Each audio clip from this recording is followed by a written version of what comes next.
Hi guys, what's up? My name is Sean Wayne and today, pag-usapan nga natin itong naging Beyond the Courtroom, an interview with Honorable Justice Alfredo D. Ampuan. Yan.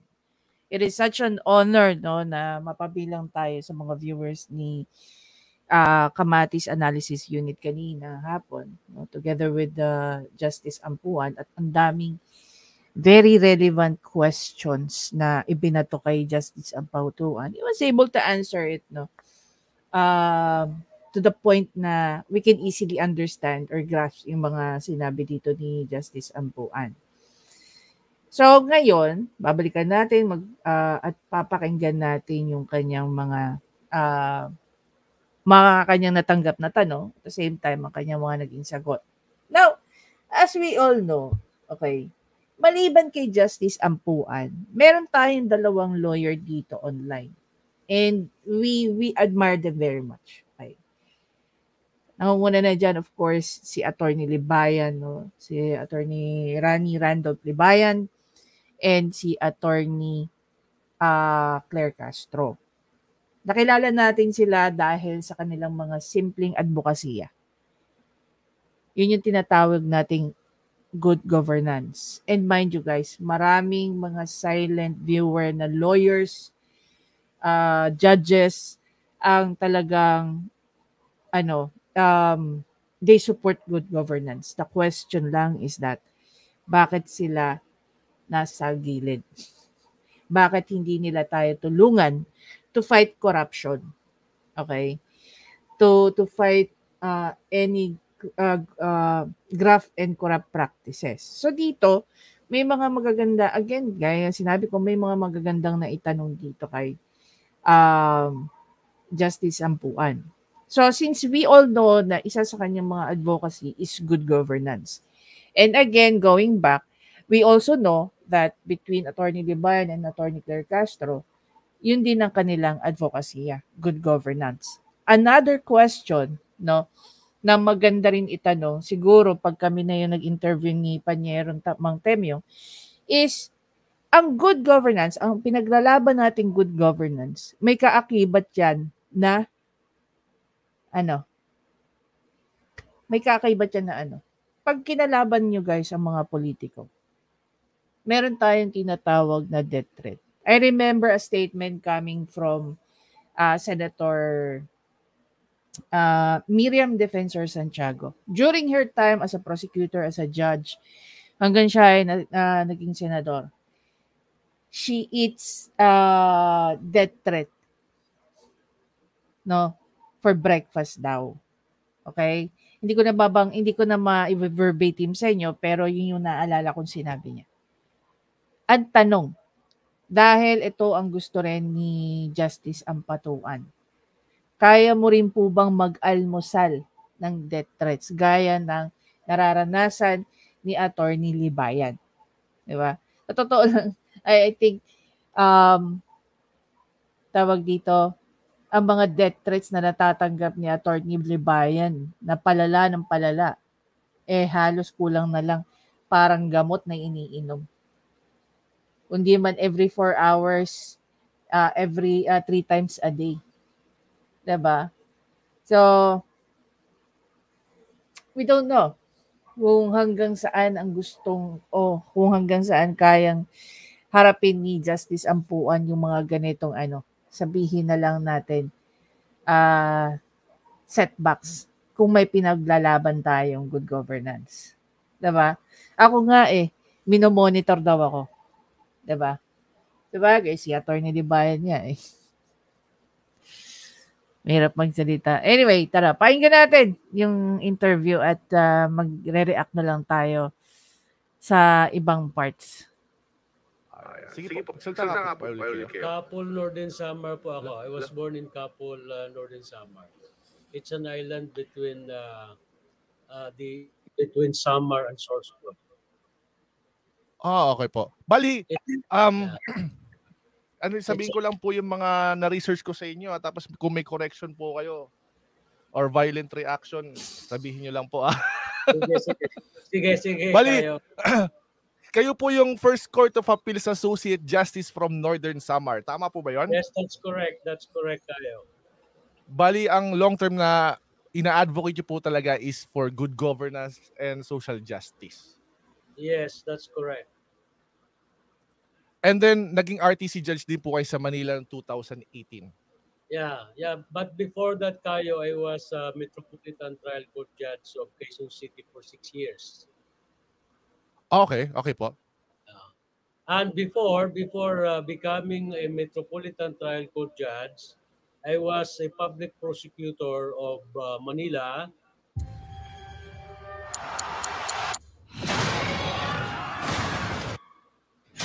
The prosecution service was in Naga City.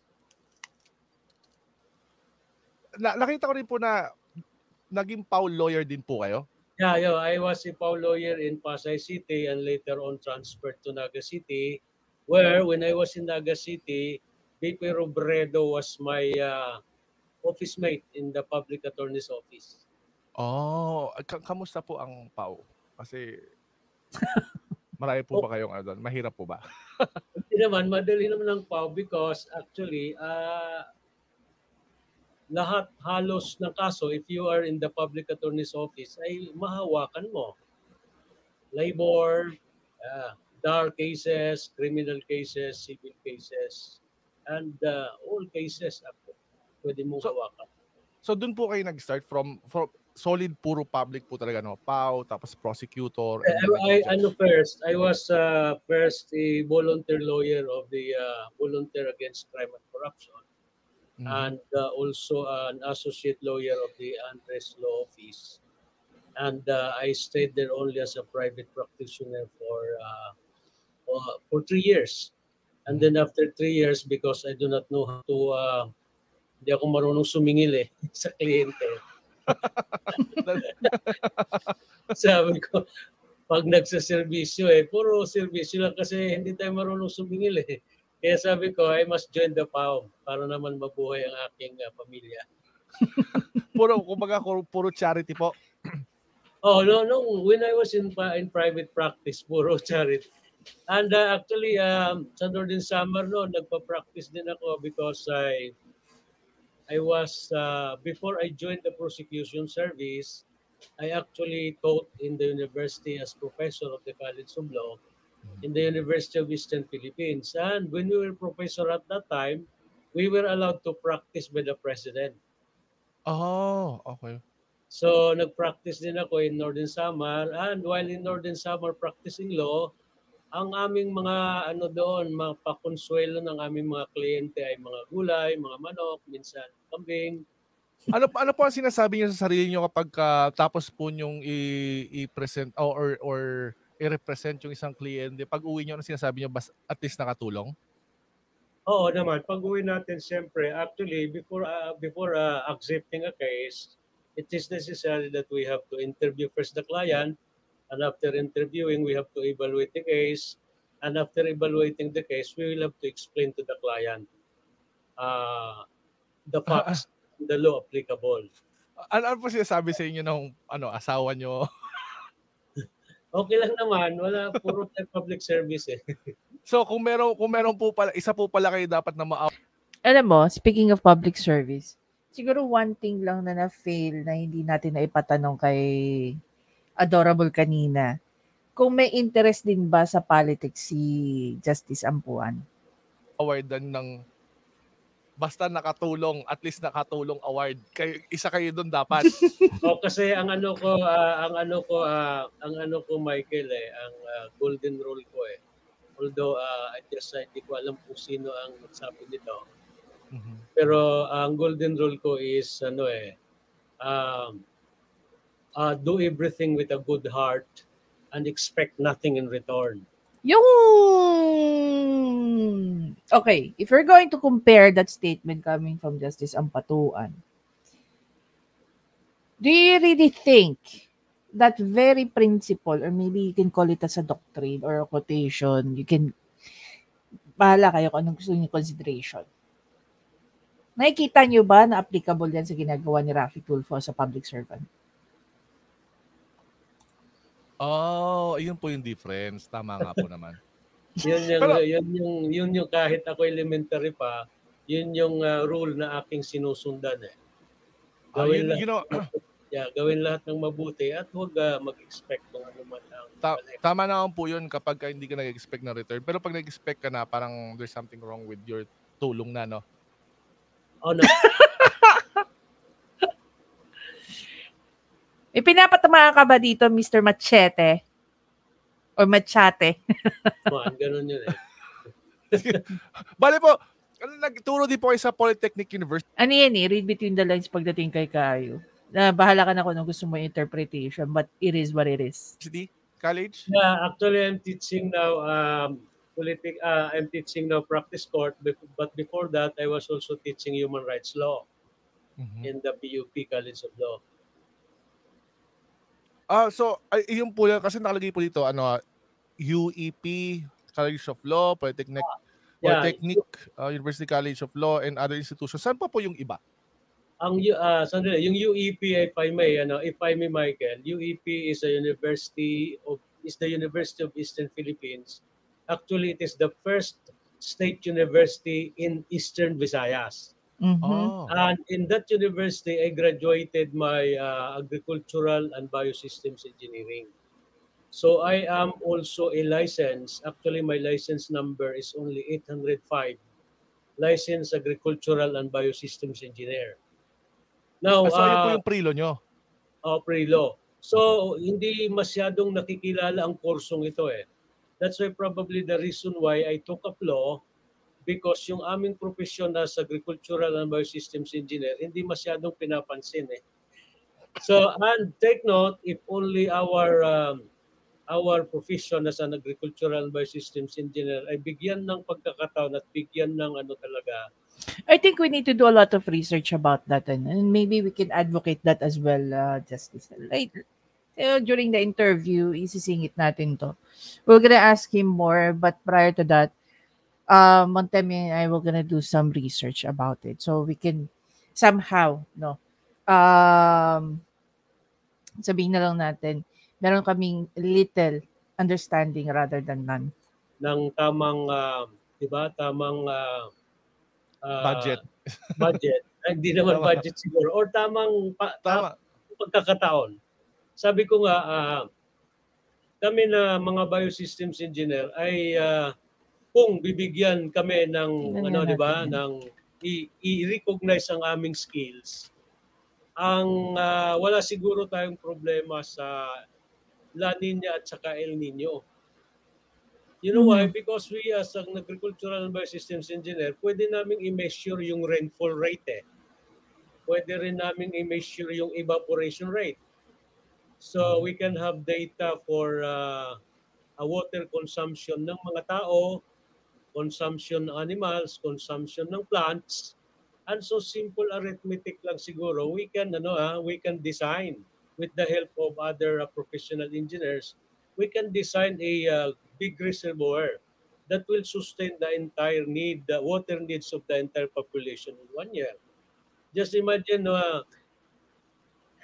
One pinag-uusapan to, biglang pumasok sa akin yung ating problema sa irrigation, no? Kung meron palang mga ganitong courses, why we're not utilizing their skills, their talent, their knowledge para ma-address natin yung problema sa irrigation? Diba? Sige, tatanungin natin yan kay Justice, sorry. I had a visitor one time from Israel who is an agricultural and biosystems engineer. We were having lunch in a restaurant and umulan, habing kami kumakain. Alam mo kung anong sabi ng Israeli engineer? Sabi niya, what a waste. Kasi sa Israel, hina-harvest ang rain. Kasi may pagka-desierto po doon no? Parang may po doon no? Dito sa atin, hinahayaan yung rain natin.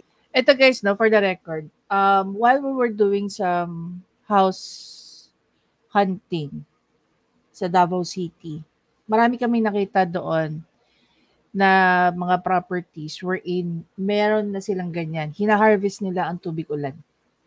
Maniwala kayo sa hindi. So yung mga developers doon, what they do now, I don't know if it's a city ordinance or it's just part of their, sabihin na lang natin, tawag dyan, part ng kanilang design sa property is maglagay sila ng ano. Ilan yung drums? Ano ba? Meron kami isang bahay na napuntahan. 1, 2, 3, 4, 5, 6. 6 na drum ang meron sila doon. Like, we're talking about the big ones, the blue ones. So, ina-harvest doon yung mga tubig ulan. And they use it for other means. Again, I'm not sure if it's the city ordinance or it's just part of the design of the housing or yun yung parang isa sa mga ginagawa na sabihin na lang natin part of the branding ng developer na yun.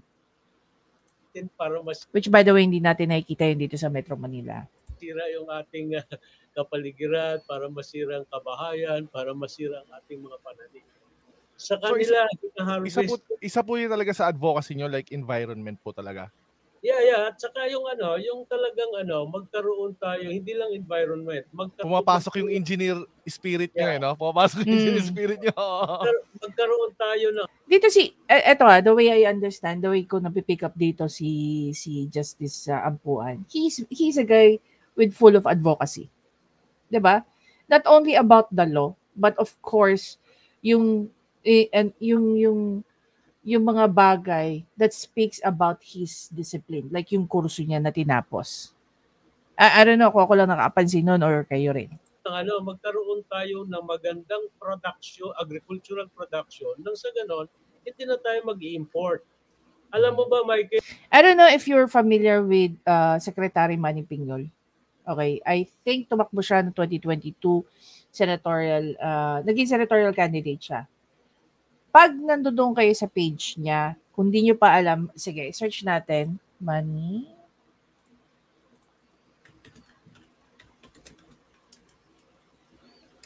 Ako, I like this guy. Sayang nga hindi siya naging... I was actually rooting for this man. Manny Piñol. Kung makikita nyo guys yung mga post niya, it is really, grabe yung love niya about sa farming, sa agriculture. He's been working hard with farmers. Drone mapping before planting. The modern drone mapping technology is being employed in the development of a former rebel camp into a sorghum and soybeans production. The drone mapping will produce digital profiling of the area and exact boundaries of MNLF camp. Ibrahim Sema of Dato din Sinsuat, Maguindanao del Norte. The estimated area is about 500 to 700 hectares. Imagine mo kung gaano kalaki yan, guys. Which is hindi natin napapangalabangan ng maayos. This is soybeans.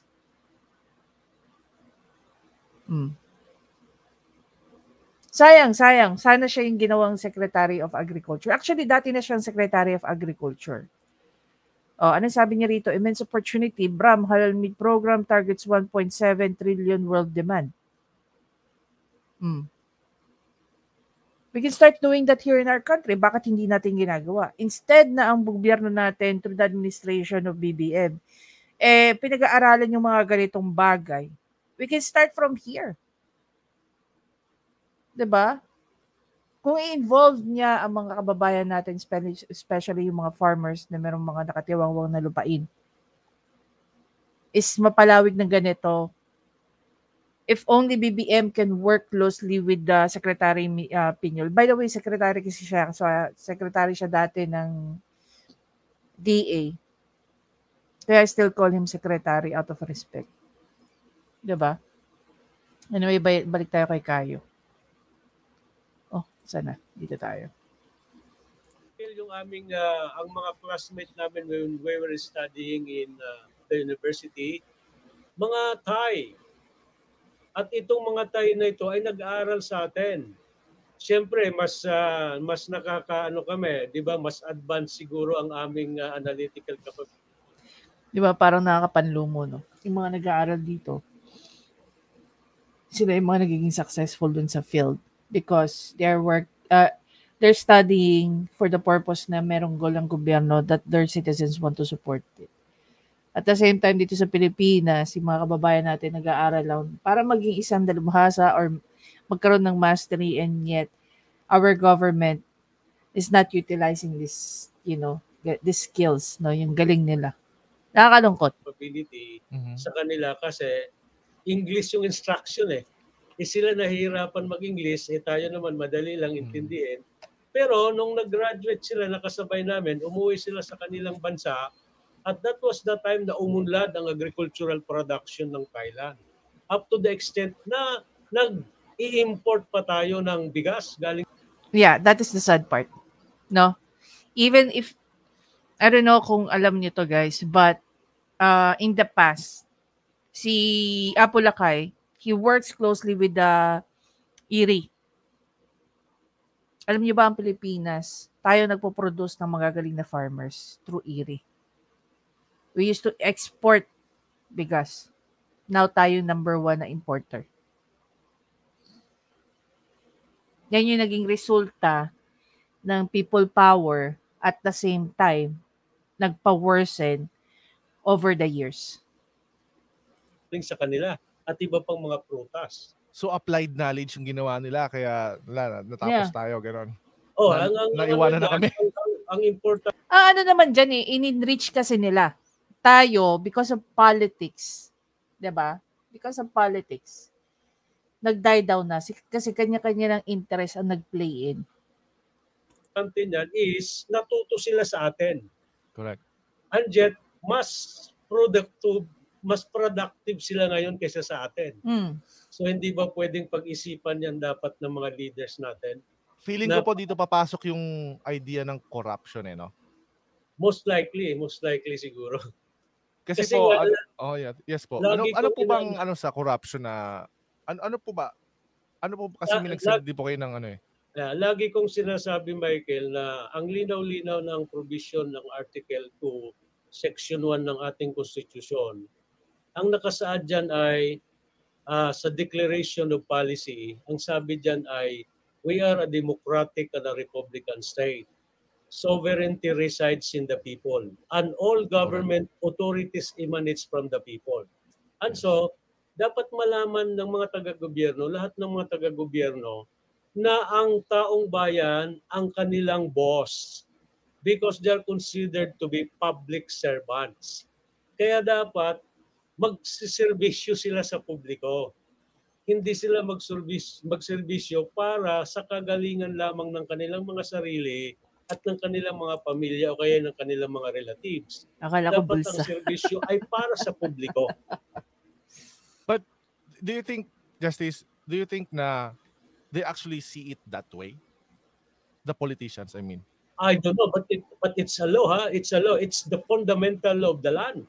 And take note that all laws which is inconsistent with the fundamental law is null and void. Walang kwentang batas na yon. And take note, as Article 3 of the Civil Code provides that ignorance of the law excuses no one from compliance therewith. So walang excuse dyan. Lahat ng tao, including how much more for government official, hindi sila pwedeng mag-pin ignorance on the existence of laws. Diba? Correct. But ang tanong ko lang doon, Justice, kasi alam naman natin sa culture natin, sa natin, parang they don't nakakatakbo nga yung mga taong convicted. Nakakatakbo nga yung mga taong may mga history. Na parang they don't see. Sino yan, ha? Sino yan nakakatakbong convicted?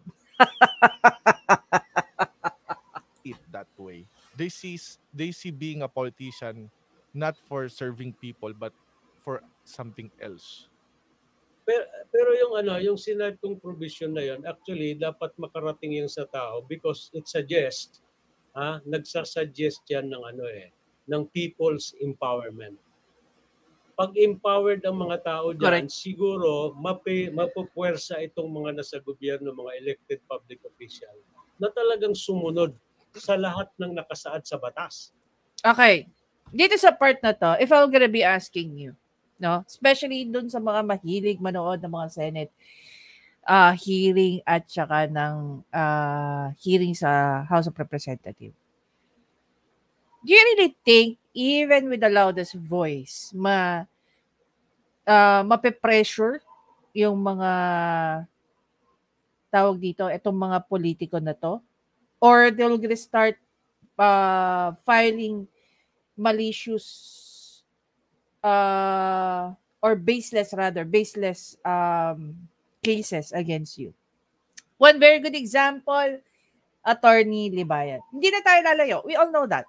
No, within the community, we all know that.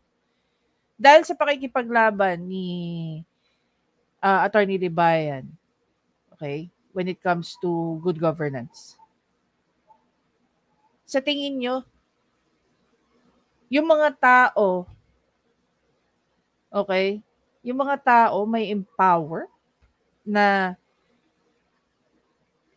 i-call out yung mga politiko? Kung isang gayang Libayan, kung isang gaya ni Attorney Libayan, ipinaliliguan ng mga kaso. Alam niyo yung pagkatalo, no? Yung pagka-dismiss ng 32 cases against Attorney Libayan, it only shows one thing. That everything na pinapasa sa kanyang balikat o sinasampal sa kanya is really a slap suit. Diba? You know the worst part? Kinakasuhan na si Attorney Libayan, tinatadtad pa siya ng death threats.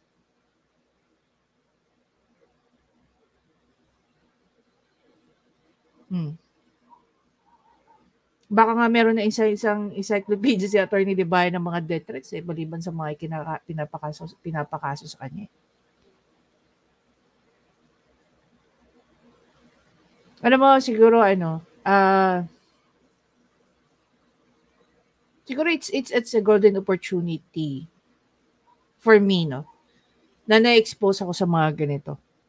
Kasi the more ako nagkakaroon ng willpower to make sure na one day, isa ako sa mga magiging abogadong lumalaban alongside with Justice Ampuan, Attorney Libayan, Attorney Claire.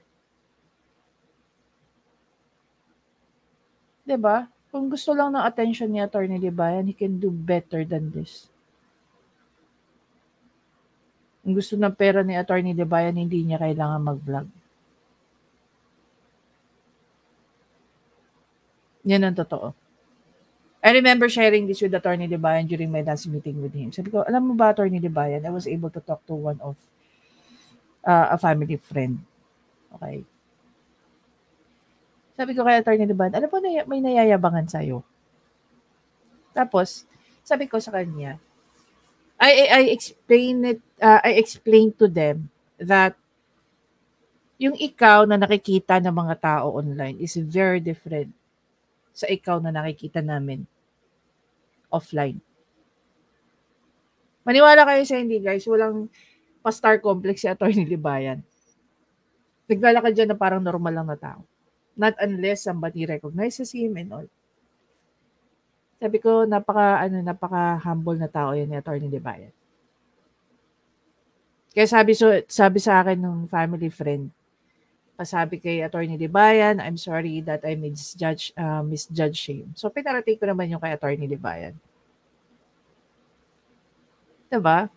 People are starting to hate Attorney Libayan and Attorney Claire because they are fighting for good governance. Tapos ngayon papasok sa picture itong si Justice Ampuan. So, there are already 3 of them who's fighting for a good governance. Actually, meron lumapit sa akin na abogado rin who's offering their service for free. As long as it is about good governance. Diba? As long as it is about good governance. So, maraming tahimik na abogadong nakakapanood kay Attorney Libayan, kay Attorney Claire, tas ngayon nandito na si Justice Ampuan.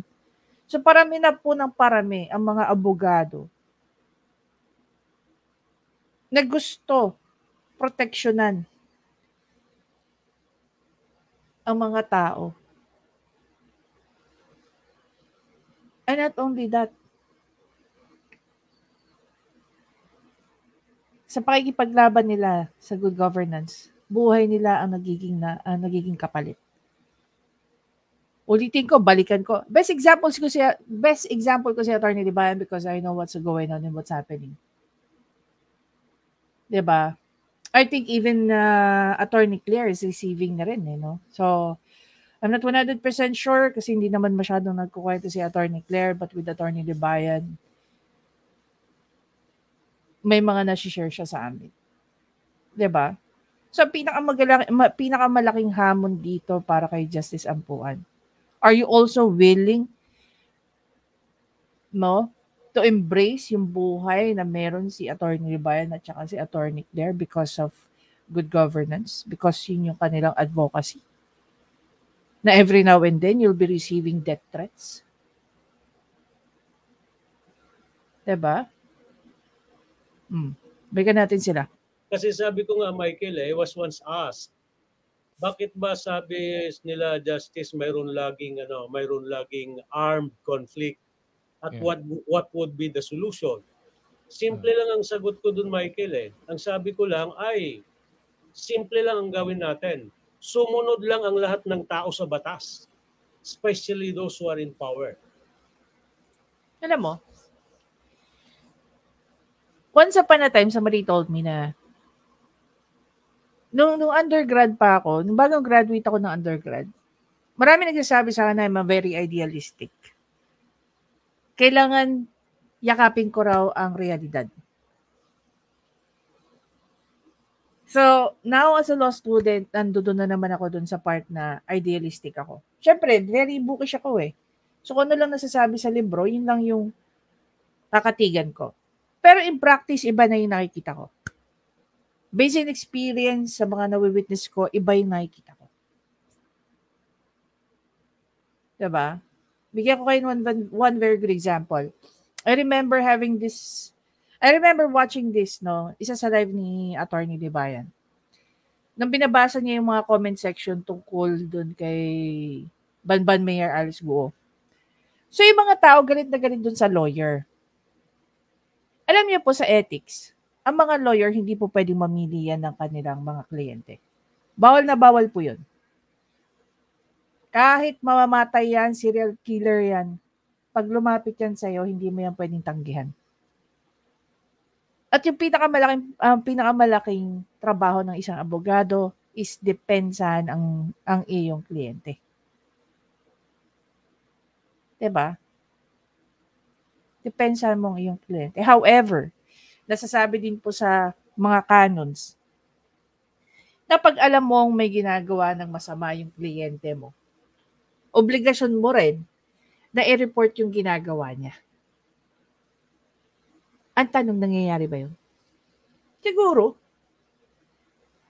Pero yun yung sinasabi ng provision ng mga canons pagdating sa ethics ng mga abogado. Wala naman yung pinagkaiba sa ginagawa sa ethics din na sinusunod ng mga judges or non-justices. We all follow that rule. Actually, mas mabigat pa nga pagka naging judge ka na justices. How much more yung mga from lawyer to judge the justices. So, pabigat ang mga nagiging responsibility the higher you go up the ladder. Para kung yung nasa leader at ang mga leaders, kung ang mga leaders ay susunod lahat sa provision ng batas, sigurado ako susunod din ang lahat ng tao. Question. Doon sa comment section, marami ako nakikita marami nagtatanong about sa cut the process, no, ni Raffy Tulfo. Bilang si Raffy Tulfo is a public servant, yun yung gusto kong linawin when it comes to justice. Applying Article 11 of the Constitution about public service. Public office is a public trust. Later on, ipapa-expound natin yun pagdating kay Justice Ampuan. Alam niyo kung bakit. If we're going to talk about good governance, isa yan sa mga masasagasaan na provision ng Constitution. Pag-uusapan din natin, no, together with Mang Temyong, most probably we'll be asking questions about graft and corrupt practices. Diba? What else? Ethics ng mga public servants at saka mga government employees. Pag-uusapan din natin yan. Kasi yun yung mga kailangan natin bantayan when it comes to good governance. If we want to sabihin na lang natin, i-impose yung advocacy ng good governance, those are the things that we really have to look into. kung meron ba o walang nalalabag tungkol dun sa mga provision ng mga batas na yun. Diba? Sa mga batas natin. Take note na ang batas, ito ay mga, 'di ba? Ito ay mga alituntunin na dapat sundin na ginawa ng ating Kongreso para ito ay sa kabutihan ng lahat. Correct. Kaya mandatory, dapat siya sundin. Ang hindi ko alam, bakit may mga tao at paminsan-minsan ang sabi nila, mga leaders pa, ang hindi sumusunod sa batas. That's true. Parang lawmaker na lawbreaker, parang ganon. Pangit ba kung tanungin ko si Justice Ampuan if he is naive when it comes to this? I'm very sure he knows a lot. No, but he's trying to be friendly and polite sa approach. Pero Yan, which brings me to my next question, Justice, no? Yes, sir, yes. How do we then deliver that message sa normal na tao, sa common people? How do we do that? Ako, sabi ko nga, sabi ko nga after my retirement, siguro siyempre libre na tayo. One of my advocacies is that I will offer myself to render free legal clinic to urban and rural poor communities, para malaman ng taong bayan ano ba talaga ang kanilang mga karapatan, ano ba talaga ang dapat nilang gawin para sila ay makatulong naman sa pagpapaunlad ng ating bayan. Kasi sa inyo naiintindihan ko, Justice, no, ang lab. Ako, just to answer Kayu's question, okay? We're already doing it Diba? Ginagawa na natin through the guidance of Attorney Liban and Attorney Claire. We are already contributing to that. Siyempre, mas lalo mapapalakas dahil dumadami na yung mga taong nag-guide sa atin. Diba? Laban nyo kasi is nasa taas doon sa level ng taas. How about people like us, like me, na we are normal people? How do we then help? Kaya nga, ayun ang suggestion ko. Join me in rendering free legal services to the poor. Yeah! Madali kami kausap ni Mang Temyong, ng mga kabatas, ng mga kayubi, kinaladkad ko na lahat Of course, we're very much with you, Justice Ampuan. To the oppressed, to the underdeveloped, to the underprivileged. How about the oppressed in the sense of being oppressed by public officials? You know what? This part, I want to capture this and I'm gonna make Justice Ampuan expand this and make us, fully understand. In what manner can we actually help those people who are oppressed? No, especially yung mga taong walang kalaban-laban. 'Di ba? As a normal citizen, we don't need to be a lawyer. You don't have to be a law student or paralegal whatsoever. The thing is, siguro we can take one story, we break it down, and then we explain ano yung mga karapatan ng mga taong to na violate, ano yung mga legal remedies, and most probably we can ask them to visit any PAW office. No, now if there are law firms who are willing to pick up that story, those scenario for a pro bono case, why not, diba? Ito yung sinasabi ko if I remember it correctly, I've discussed this with Attorney Claire. Sabi ko, you know what, Attorney Claire, I want to create a network of law firms, of lawyers who are very much willing to put a space for pro bono services. Na pwede may lumapit sa atin mga tawag dito, of course, through Attorney Claire or Attorney Libayan, now with Justice Ampatuan. Pwede natin gawin is that kung may lalapit sa atin na kailangan ng legal advice, of course, andyan dyan ng mga abogado natin, they can explain, and then we can further explain if there's any question. And then kung meron tayong mga network of lawyers who are willing and open to take a pro bono case, pwede nating i-refer yon sa kanila, or otherwise we can have partnership with PAW or IBP so that they can offer free legal assistance. Now, Ito maganda dyan. We can sit down with Justice Ampatuan together with our famous lawyer. Famous talaga. Malapit na akong batukan ni Attorney Lebayan at ni Attorney Clay. No, we can sit down with them and then we can come up with that, or most probably we can open up a foundation wherein ito yung kinikater nating klase ng services, no? Legal services with the heart. Yan. Something like that? No, not necessarily, but being oppressed by all the people around us.